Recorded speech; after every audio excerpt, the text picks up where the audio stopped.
如果大家揾緊一個步行5分鐘內可以去到大型商場、SkyTrain 站、景觀又開揚、會所設施又齊備嘅單位呢，今日嘅介紹你就唔好錯過啦。大家好，我係 Leo， 今日同大家嚟到450 Westfield Street Coquitlam 呢度睇一個30樓嘅高層兩房單位。呢座大廈啦叫做 Hensley 啦，咁就由本地嘅知名發展商 Cressy 喺2021年嗰度起嘅。單位咧最大嘅賣點咧，當然係我身後邊嘅景色啦。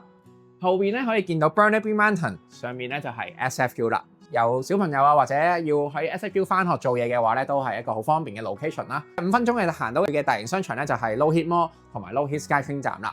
呢個方向咧係向西啦，我哋可以見到前面嘅 Brentwood Mall 啊，同埋 Metro Town， 甚至遠處咧其實溫哥華嘅 downtown 咧都可以見到噶。前面有一條幼幼地嘅，就唔係河嚟嘅，係Burnaby Lake。咁另外咧，仲有一個有山有水嘅風景咧，就係喺向南嘅，因為呢個係一個 corner unit 啦。我哋可以見到 Fraser River 同埋 Surrey 嘅，咁成個景觀咧都非常之開揚嘅一個 corner unit 啦。咁呢個係一個2房2廁嘅單位啦，有一個 locker 同一個車位嘅。今日咧夏天嚟講比較大風少少啊，咁我哋咧都有少少凍啊，講咗咁耐，入去個單位嗰度參觀下先。Let's go！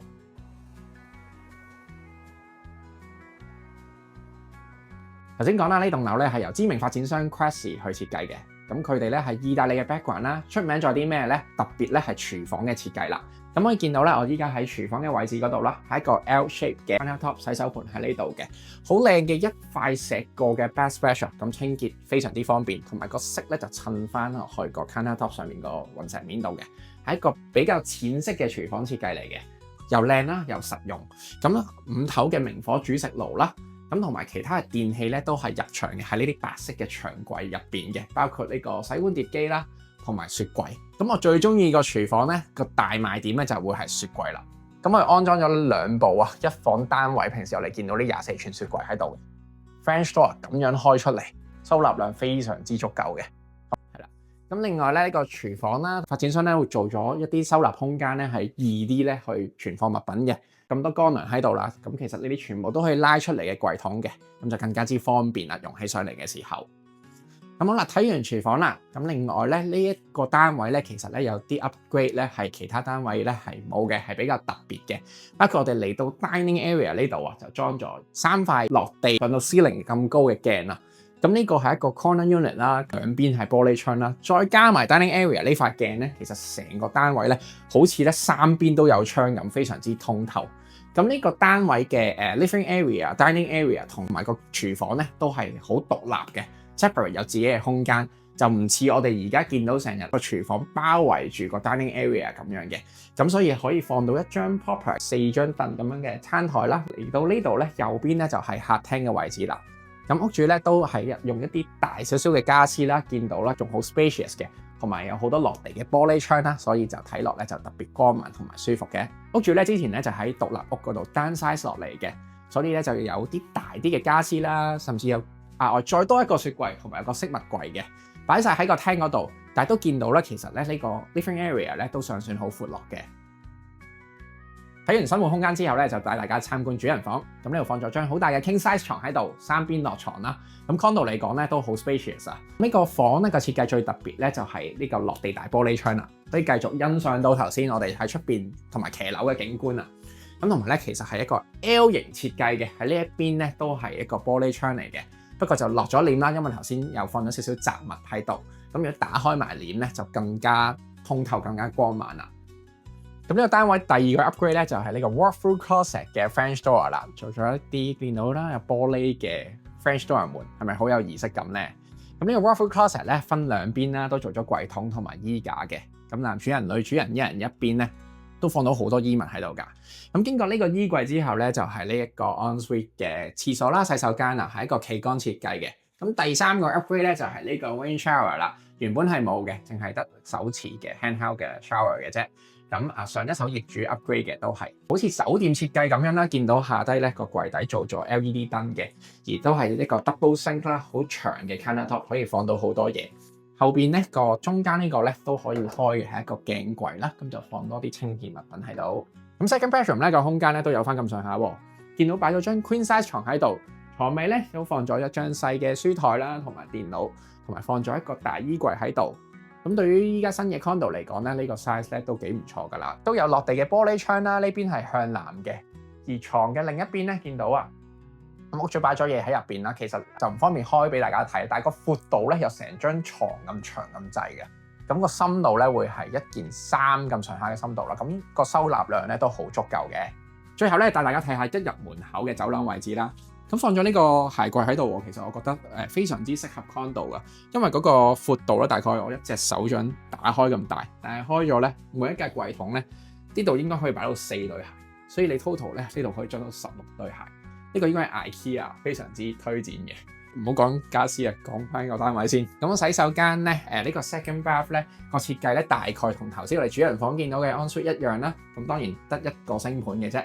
咁頭先嗰個係 shower，咁多數咧出邊嗰個就做翻嗰個 bathtub 嚟嘅。咁另外咧佢呢度咧都做咗一啲 niche 位咧入牆嘅，可以放到洗頭水啊、沐浴露咁樣嘅。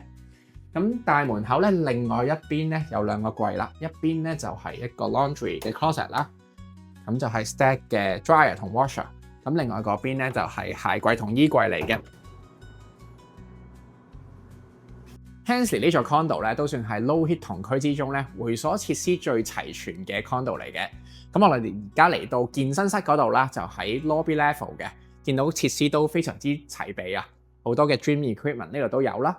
咁出邊咧就係一個 outdoor 嘅游水泳池同埋按摩池，咁亦都齊備咗 steam 同 sauna。而出邊另外一邊咧就係一個 outdoor 嘅 BBQ area 啦。咁呢度最特別嘅設計咧就係一個 sky lounge 嘅。咁依家帶大家咧上頂樓嗰度參觀下。好啦，帶大家上到嚟33樓呢個 sky lounge 呢度，可以見到啊樓底非常之高，景觀咧更加之開揚。咁其實呢度咧同我哋個單位咧爭3層樓嘅啫。喺我哋單位嗰邊咧，就主要向西南嘅方向啦，可以睇到。但係呢度咧就係360度嘅景觀咧，都可以上嚟飽覽無遺啦。咁呢度咧就設置咗好多呢啲 sofa 啦，可以 relax 下咁樣坐下睇下風景，做下嘢咧，好舒服嘅。咁就唔使 book 嘅。咁另外一邊咧向北嘅位置咧，嗰個咧就係一個 party room 嚟嘅，非常之大。如果有朋友啊、家庭宴會啊、birthday party 喺度搞咧，就啱晒啦。依家應該冇人 book 咧，都可以入到去㗎。咁見到咧都係有 barbecue 爐喺出邊啦。咁呢度咧最多可以容納到60個人嘅。哇，個風景好靚啊，真係，同埋個樓底比較高啊，所以睇落去更加之通透。咁另外咧喺 party room 隔離咧都有啲 game room 啦，可以見到乒乓球嘅台啦，同埋桌球嘅。個乒乓波台用木，比較少見呢個。咁呢個入唔到去嘅就係一個 ballroom 啊，可能再 grand 啲嘅 dining area 啦，咁一定要 reservation 先可以入嚟嘅。咁其他嘅設施咧，只要冇人 book 咧，就可以用戶咧自己入嚟呢度使用噶啦。有時覺得住 condo 咧，如果有啲咁正嘅會所設施咧，都唔錯噶。雙層樓底高嘅 sky lounge 呢度咧，令我諗起東南亞咧有啲 sky bar 嘅設計，係爭緊個酒吧同埋杯嘢飲嘅啫。咁可以上到嚟欣賞下風景啊，得閒喺度行下 chill 下都幾唔錯。睇完晒咁多咁靚嘅會所設施之後咧，就講下管理費啦。咁我哋呢個2房2廁嘅單位嚟嘅，大概850尺。咁個管理費咧一共係541蚊。咁包括晒呢啲咁靚嘅會所設施之外咧，咁亦都有中央嘅恆溫冷暖氣啦、熱水同埋 gas 嘅。咁呢個單位咧亦都有一個 storage locker 啦，同埋一個有電車充電嘅車位已經包括埋㗎啦。咁一個高層嘅2房單位，有咁多嘢都齊備 ，check 晒咁多個 boxes。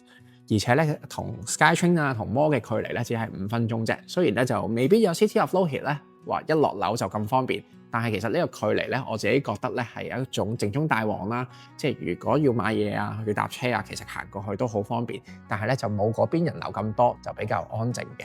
咁住宅嚟講咧，呢一個2房單位咧，同區嚟講咧，都算係非常之罕見啦，同埋比較優質嘅。如果大家想睇咧，就可以留意翻我哋 Open House 嘅時間啦。咁同埋咧，如果有興趣咧，可以私底下咧約我去睇呢個單位嘅。